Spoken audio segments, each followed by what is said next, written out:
வந்தவனே அவனுக்கு திமிரு வந்துருச்சு. எல்லாத்தையும் அவன் மேலே போடவே மாட்டான், பணத்து மேலே தான் போடுவான். பணம் வந்தவனே ரொம்ப ஆடம்பரம் பண்ணுறார். பணம் வந்த பிறகு அவர் யாரையும் மதிப்பது கிடையாது. பணம் விட இந்த இறக்க குணத்தை பிடுங்கி தின்று விட்டது கிடையாது. பணத்துக்கு எந்த குணமும் கிடையாது, மனிதனுக்கு தான் குணம் இருக்குது. பணம் அவன்கிட்ட என்ன குணம் இருக்கோ அதை வெளியில் காட்டிடும், அவ்வளோதான். அவன் ஏற்கனவே இரக்கமில்லாதவனாக இருந்தால் பணம் வந்த பிறகு அவன் இரக்கமில்லாதவன் என்பது தெளிவாக தெரிஞ்சிடும். ஏற்கனவே அன்பானவனாக இருந்தால் அவன் பணம் வந்த பிறகு எல்லோருக்கும் கொடுத்து உதவுவான், அப்போ ரொம்ப அன்பானவன் தெரிஞ்சிடும்.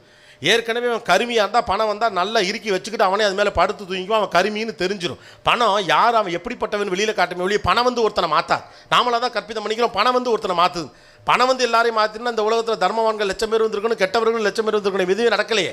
நீங்கள் யாராக இருக்கிறீர்கள் என்பது இந்த உலகத்திற்கு பணம் அடையாளம் தான் காட்டும். அப்போ பணத்தை பற்றின பெர்செப்ஷனே தப்புங்கிற மாதிரி வாழ்க்கை பற்றின பெர்செப்ஷனும் தப்பு இருக்குது. உங்கள் மனசுக்குள்ளே கோபம் இருக்குன்னு வச்சுக்கோங்களேன், இந்த உலகத்தில் நடக்கிற எல்லாமே சரியில்லைன்னு தோணும்.